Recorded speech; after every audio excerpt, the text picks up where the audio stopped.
ఆదివారం ఐపీఎల్ ఉత్కంఠభరితంగా సాగింది. ఆడిన 2 మ్యాచ్లు క్రికెట్ అభిమానులను మరింత అలరించాయి. సొంత గడ్డపై పరాజయాన్ని మూటగట్టుకున్న హైదరాబాద్ లక్నోకి తొలి విజయాన్ని అందించింది.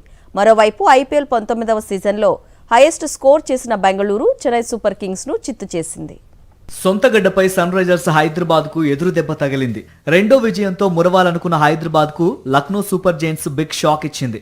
ఉత్కంఠ భరితంగా సాగిన మ్యాచ్ లో 5 వికెట్ల తేడాతో ఘన విజయం సాధించింది లక్నో.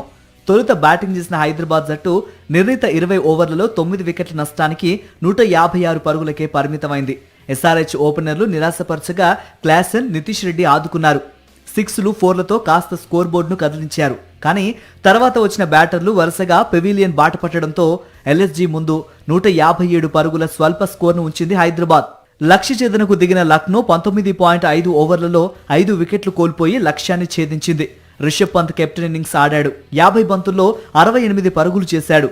ఇటు మార్క్రమ్ 27 బంతుల్లో 45 పరుగులతో అద్భుత ఆరంభాన్నిచ్చాడు. వీరిద్దరి ఇన్నింగ్స్ ఆటను విజయం దిశగా తీసుకెళ్లాయి. ఇక చివరి ఓవర్లో 9 పరుగులు చేయాల్సి ఉండగా హైదరాబాద్ బౌలర్ ఉనద్కద్ ఉత్కంఠ పెంచాడు. తొలి 2 బంతులకు వరుసగా 2 4లు బాది మ్యాచ్ ను డ్రా చేసిన పంత్ మరో 1 పరుగు కోసం 3 బంతులు ఆడి మరో బంతి ఉండగానే 4 కొట్టి జట్టును విజయ తీరాలకు చేర్చాడు. మరోవైపు సొంత ఇలాఖాలో రాయల్ ఛాలెంజర్స్ బెంగళూరు గర్జించింది. 19వ సీజన్లో రికార్డ్ స్కోర్ బాదిన ఆర్సీబీ వరుసగా రెండో విజయం నమోదు చేసింది. తొలి ఇన్నింగ్స్ లో బెంగళూరు నిర్ణీత 20 ఓవర్లలో 250 పరుగులు చేసింది. ఓపెనర్లు ఫిల్ సాల్ట్, విరాట్ కోహ్లీ శుభారంభం అందించగా టిమ్ డేవిడ్, దేవదత్ పడిక్కల్ పరుగుల వరద పారించారు. పూనకాలు వచ్చినట్లుగా చెలరేగి విధ్వంసకర బ్యాటింగ్ తో సిఎస్కేకు 251 పరుగుల విజయ లక్ష్యాన్ని విధించింది ఆర్సీబీ. చిన్నస్వామి స్టేడియంలో ప్రత్యర్థి నిర్దేశించిన కొండంత లక్ష్యాన్ని చూసి నీరుగారిపోయిన చెన్నై సూపర్ కింగ్స్ ఏ దశలోనూ గెలుపు దిశగా సాగలేదు.